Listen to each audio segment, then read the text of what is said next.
என்னென்ன கொஷின்லாம் கேட்கக்கூடாது, எல்லா கொஷினையும் ஆப்போசிட்டில் உட்கார வச்சு கேட்டு அவங்க வாயிலேருந்து என்னென்னலாம் வாங்க முடியுமோ எல்லாத்தையும் வாங்கி இல்லை உங்களுடைய சேனல் க்ரோத்துக்காக சுயநலமாக மக்களே. நீங்கள் பார்த்துட்டு இருக்கிறது கிரீன் யூடியூப் சேனல். உள்ளதை ஒருபடி சொல்ல வந்தேன். நான் உங்கள் சுஜிதா. இன்றைக்கி வந்து ஒரு சென்சிட்டிவான விஷயம் நான் பேச போகிறேன். நாஞ்சில் விஜய் அவரோட விஷயம் பற்றி நான் பேச போகிறேன். வைஷுக்கு சப்போர்ட் பண்ணுறேனா இல்லை வந்து நாஞ்சில் விஜய்க்கு சப்போர்ட் பண்ணுறேனா அப்படின்றத தாண்டி ஜென்ரலாக ஒரு கருத்தை நான் சொல்ல போகிறேன். ஸோ இந்த வீடியோ வந்து ஸ்கிப் பண்ணாமல் ஃபுல்லாக பாருங்கள். நான் சொல்கிற பாயிண்ட் ஆஃப் வியூவில் உங்களுக்கும் வந்து கனெக்ட் ஆகுதான்னு ஃபஸ்ட்டு சொல்லுங்கள். ஏன்னா எனக்கு வந்து பார்க்குறதுக்கு அப்படி தான் தெரியுது. ஓகே, இப்போ வந்து டாபிக்கில் போயிடலாம். ஃபர்ஸ்ட் வந்து நேற்று வைஷு அவர்களோட இன்டர்வியூ பார்க்கறதுக்கு முன்னாடி நாஞ்சில் அவங்களோட இன்ஸ்டாகிராம் பேஜ் வந்து நான் ஃபாலோ பண்ணுறேன். ஸோ அவங்களோட பேஜில் பார்ட் 1, பார்ட் 2, பார்ட் 3ன்னு சொல்லிட்டு வைஷு பேசின விஷயங்கள்லாம் வந்து போட்டிருந்தாங்க. இன் ஜென்ரல் எனக்கு அதை பார்க்கும்போது என்ன தோணுச்சுன்னா, ஓகே இவங்க வந்து அவங்க வாய்ஸ் அப்படி தான் இருந்துச்சு. நாஞ்சில் விஜயோட வாய்ஸ் வந்து அப்படி தான் இருந்துச்சு. கொஞ்சம் நல்லா பேசி அவங்கள்ட்ட வந்து உண்மையாகவே எதுக்கு இந்த விஷயம் பண்ணாங்கன்னு தெரிஞ்சுக்கிறதுக்காக நாஞ்சில் விஜய் வந்து ஃப்ரெண்ட்ஷிப்பாக பழகி அவங்க பேசுகிறத ரெக்கார்ட் பண்ணி அதை வந்து போடணுன்ற பர்பஸ்க்காக அவங்கள நிரூபிக்கணுன்றதுக்காக நாஞ்சில் விஜய் வந்து வைஷுட்ட பேசின மாதிரி தான் எனக்கு தெரிஞ்சுது. நீ என்கிட்ட கேட்டல ஒரு வார்த்தை, வைஷு எனக்காக உங்க கூட க்ளோஸா பேசியிருக்கேனா, இது எல்லாமே வந்து நான் உன் கூட பழகி இது நீ பண்ணியிருந்தீங்கன்னா நான் அக்செப்ட் கூட பண்ணியிருப்பேன். ஆனா எதுவுமே நடக்காம நீ அக்செப்ட் பண்ணிக்கணும்னு நினைக்கிறேன்னா இப்பயும் அந்த மனசை மாத்திக்கோங்கன்ட்டு. அப்பவே நான் செத்துட்டேன். பழைய வயசு செத்து போயிட்டேன். தயவுசெய்து விட்டுடுங்க. நான் இப்ப வந்து பழகுறேன்னா உங்க கூட ஒரு பெஸ்ட் ஃப்ரெண்டா பழகுவேன், அவ்வளவுதானே தவிர இதை தாண்டி திருப்பி காதல் மண்ணாங்கட்டி இதெல்லாம் வராது. நீங்க என்ன நம்புனீங்கன்னா என் கூட பேசுங்க, இல்லைன்னா நீங்க கால் கட் பண்ணுவீங்கல்ல, நான் கால் கட் பண்ணிட்டு போயிட்டே இருக்கேன். ஆரம்பத்துல இருந்து உங்கள்ட்ட அதான் சொல்றீங்க, அதுக்கு தயாராவே இல்லையே. நான் என்ன பண்ண விஷயம், நான் என்னைக்கு நான் உங்கள்ட்ட பழகுறேன் நான் உங்களை தெரியாம லவ் பண்ணது என் மேலதான் தப்பு, உங்க மேல கிடையாது. நான் தானே லவ் பண்ணேன். ஓகே, ஆனா நீங்க பாலியல்னு ஒண்ணு சொல்லிட்டீங்கல்ல, இதுல இருந்து நான் எப்படி மீண்டு வர முடியும் சொல்லுங்க? இன்னைக்கு பாக்குறவங்க எல்லாம் என்ன ஒரு காம கொடூரமா சித்தரிக்கிறாங்க.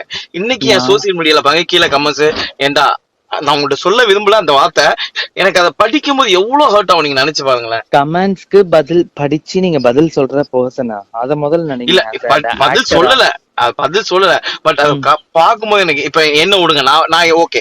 ஆனா என் ஃபேமிலி படிப்பாங்கல்ல, என் தங்கச்சி அந்த கமெண்ட்ஸ் படிப்பாங்கல்ல, என் ஃபேமிலியில ஒருத்தங்க எனக்கு ரொம்ப பிடிச்சவங்க அந்த கமெண்ட்ஸ் படிப்பாங்கல்ல. 2 பேருமே லவ் பண்ணி 2 பேருமே ஒருத்தருக்கு அண்டர்ஸ்டாண்டிங்ல இருந்து இன்னைக்கு நான் விரும்பல எனக்கு பிடிக்கலன்னா நீங்க அதுல நியாயம் இருக்கு. நான் ஆரம்பத்துல இருந்து உங்கள்ட்ட அதான் சொல்லிட்டுங்க, வைஷு வேணாம், வைஷு எனக்கு பிடிக்கல, வைஷு எனக்கு அதுல உடன்பாடே இல்ல, வைஷு சொன்னேன். அந்த பார்ட் 3 வரைக்கும் நான் கேட்டுட்டேன். அண்ட் திரும்ப இன்ஸ்டாகிராமில் வந்து எனக்கு வைஷு இன்டர்வியூ அட்டன் பண்ணி இந்த மாதிரி ஒரு கிளிப்பிங்ஸ் பார்த்தேன்.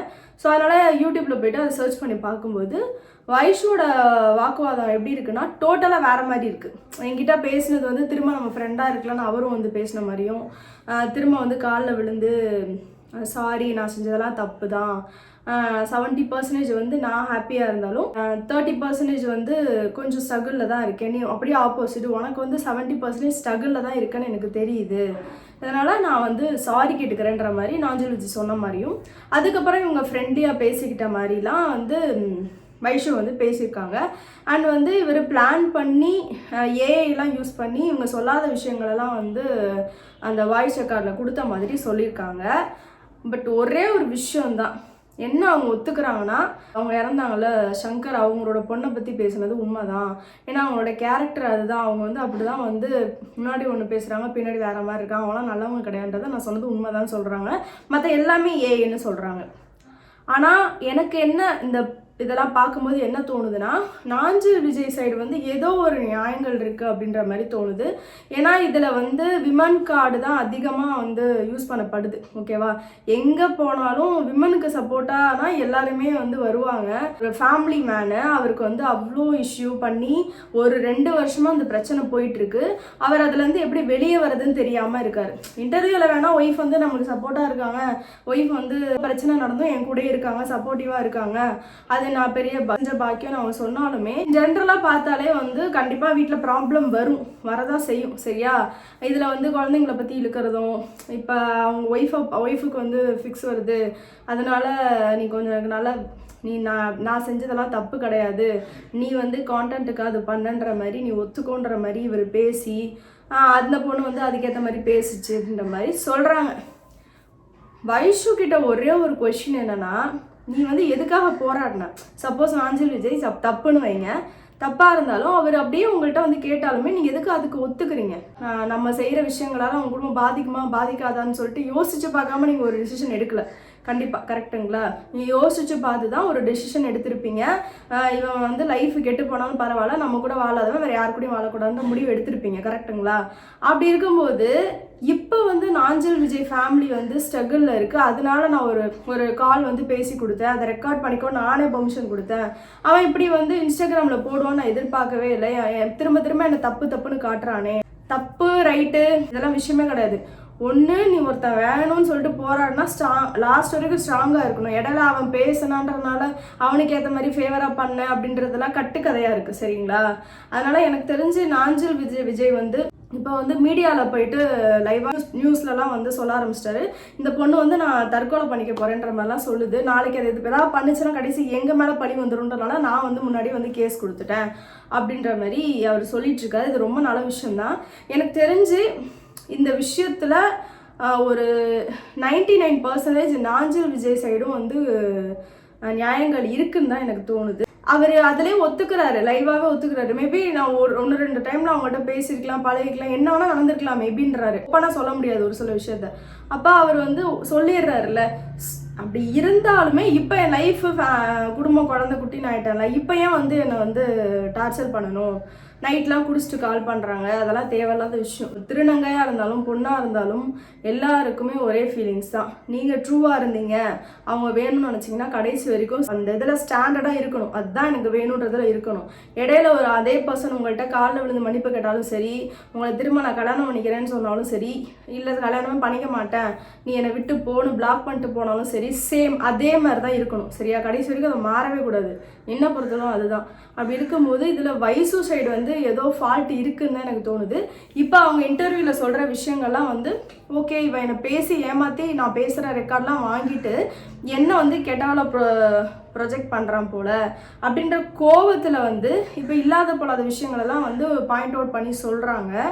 ஏன்னா அவங்களுக்கு வந்து அவங்களோட டெலிவிஷனில் வந்து ப்ராப்ளம் ஆகுது, அவங்களுக்கு வர கால்ஸ்லாம் வந்து வரமாட்டேங்குது அப்படின்ற ஒரு ஃபீலிங்ஸ்னால இவங்க வந்து நாஞ்சில் விஜய் சைடு வந்து டோட்டலாக எல்லா தப்பையுமே போடுற மாதிரி எனக்கு தெரியுது. உங்களுக்கு பார்க்குறதுக்கு எப்படி தெரியுதுன்னு சொல்லுங்கள். இந்த விஷயங்கள் நான் ஷேர் பண்ணும்போது சப்போஸ் இந்த விஷயம் உங்கள் ஃபேமிலியில் உங்களுக்கு பர்சனலாக இந்த ப்ராப்ளம்லாம் நடந்துட்டுருக்குன்னா ஹேண்டில் பண்ணுற விதம் ஒன்று இருக்குது. அதை வந்து நீங்கள் நான் சொன்ன விதத்தை வச்சு நீங்கள் கண்டுபிடிச்சிருப்பீங்கன்னு நினைக்கிறேன். நான் என்ன சொல்ல வரேன்னு, ஒரு விஷயத்தில் நம்ம இருக்கோன்னா அதில் ஸ்டாண்டர்டாக இருக்கும், கடைசி வரைக்கும் ஸ்டாண்டர்டாக இருக்கும். என்ன ஆனாலும் சரி ஸ்டாண்டர்டாக இருக்கணும். இங்கிட்ட மாற்றிக்கிட்டே இருந்தோம்னா ஒரு நிலையான ஒரு விஷயம் நம்மளுக்கு கிடைக்காது எப்போவுமே. இப்போ வைஷுக்கு தேவையான விஷயம் என்னன்னா, அவங்க வந்து ரொம்ப டிப்ரெஷனாக இருக்காங்க அண்ட் வந்து அவங்க தற்கொலை பண்ணிக்கிறேன்ற மாதிரி சொல்கிறாங்க. ஒரு யூடியூப்பில் இது மாதிரி உட்காந்து நான் தற்கொலை பண்ணிக்குவேன் வேறு வழியே இல்லைன்ற வார்த்தைகள் வந்து எல்லாருக்கும் மோட்டிவேஷ்னலாக இருக்கிற திருநங்கை பெண் வந்து சொல்கிறது கொஞ்சம் பார்க்கறதுக்கே கஷ்டமாக இருந்துச்சு. ஏன்னா நிறைய பேர் சூசைடுன்னு சொல்லிட்டு அவங்களாம் ஏன் சாகணும், அவங்களாம் வந்து என்ன பாவம் பண்ணாங்கன்ற மாதிரி தான் தோணுது. இந்த நாஞ்சில் விஜய் சம்பவத்தை விட்டுருங்க, அவங்க வைஷுவோட பாயிண்ட் ஆஃப் வியூவில் வச்சு நான் பேசும்போது எனக்கு என்ன தோணுதுன்னா, அவங்கள வந்து ஏமாத்துறாங்க. இது விஜய் பண்ணாரான்றதை நான் சொல்ல வரல, ஏமாத்துறாங்க.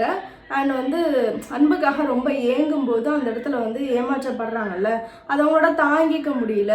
அது வந்து மாறி அகைன்ஸ்டாக மாறும்போது அதை விட்டு வெளியே வர முடியாமல் இன்னும் ரொம்ப ஆக்ரோஷமாக மாறுறாங்களோன்னு எனக்கு தோணுது. அதனால் வைஷு வந்து இது மாதிரி நான் வந்து சூசைட் அட்டன் பண்ண போகிறேன், எனக்கு வாழவே பிடிக்கல அப்படின்ற வார்த்தைகள்லாம் சொல்ல தேவையில்லை. இந்த விஷயத்தை இப்படியே விட்டுருங்க. விட்டிங்கன்னா உங்களுக்கு நல்லது. வைஷு பார்க்குறாங்களான்னு எனக்கு தெரியாது. வெல்விஷஸ் யாராவது பார்த்தீங்க அப்படின்னா கண்டிப்பாக நீங்கள் அவங்கள்ட்ட இதை சொல்லுங்கள், இதை அப்படியே விட்டுரு, வேணாம் அப்படின்னா அவங்கள திரும்ப அந்த பாயிண்ட் ஆஃப் வியூக்குள்ளே போகாத, திரும்ப அதே லவ் அஃபெக்ஷன்றதுல போகாத அப்படின்ற மாதிரி அட்வைஸ் பண்ணலாம். அவங்கள பேச ஆள் இல்லைன்னு சொல்லிட்டு ரொம்ப அழுகுறாங்க, எனக்கு சப்போர்ட் பண்ணுறதுக்கு யாருமே இல்லைன்றாங்க. நீங்கள் தான் உங்களுடைய ஃப்ரெண்ட்ஸ்கிட்ட நீங்களே அவாய்ட் பண்ணிட்ட மாதிரி சொல்கிறீங்க. யாராவது உங்கள்கிட்ட பேச வந்தாங்கன்னா காது கொடுத்து கேளுங்க, அவங்க என்ன சொல்ல வராங்கன்னு. உங்களை தப்புன்னு சொன்னாலுமே காது கொடுத்து கேளுங்க.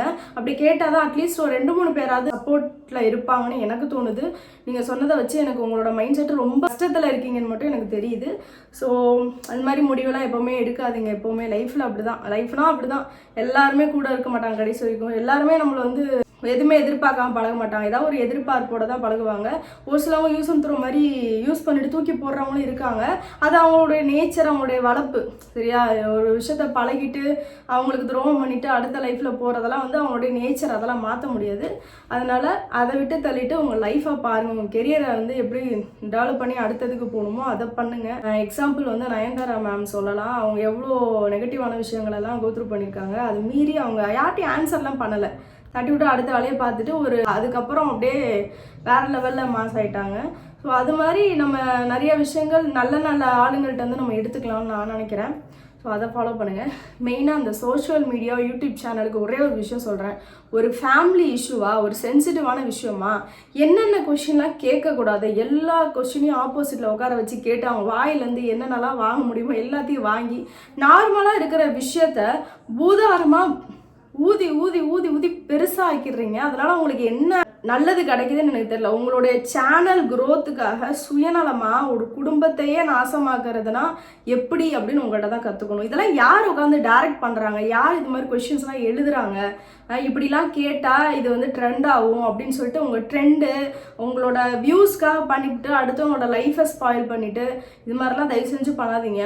வைஷு இதுக்கப்புறம் நீங்கள் வந்து யார்கிட்டையுமே இன்டர்வியூ கொடுக்காம இருங்க. வைஷுவாக இருந்தாலும் சரி, ஆஞ்சல் விஜயா இருந்தாலும் சரி, ஃபேமிலி இஷ்யூ, இது சென்சிட்டிவான விஷயம் அப்படின்னா யாராவது இன்டர்வியூ வாங்கணும் கூப்பிட்டாலும், பேமெண்ட்டை கூப்பிட்டாலும் சரி போகாதீங்க.